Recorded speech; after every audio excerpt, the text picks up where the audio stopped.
implemented through its 5 guarantees.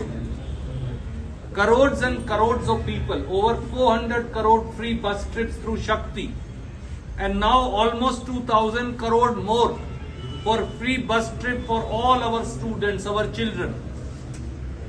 That is what Congress government is.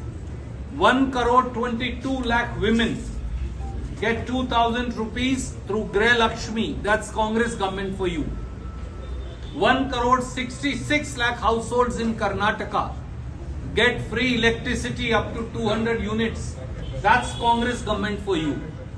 4 crore 49 lakh people in Karnataka, they get through Anna Bhagya 10 kgs of free rice. That's Congress government for you. Lakhs of children, they get stipend of 3,000 and 1,500 rupees through Congress guarantee. That's Congress for you.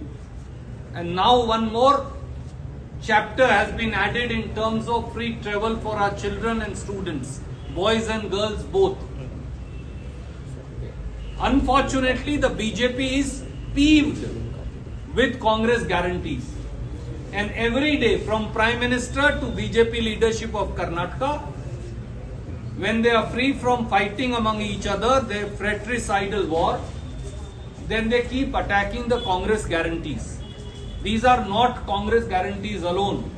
These are guarantees of crores of fellow Kannadigas. So we ask them that stop trying to take revenge from people of Karnataka by repeatedly attacking Congress guarantees, and all ministers have joined their duties. We wish them success.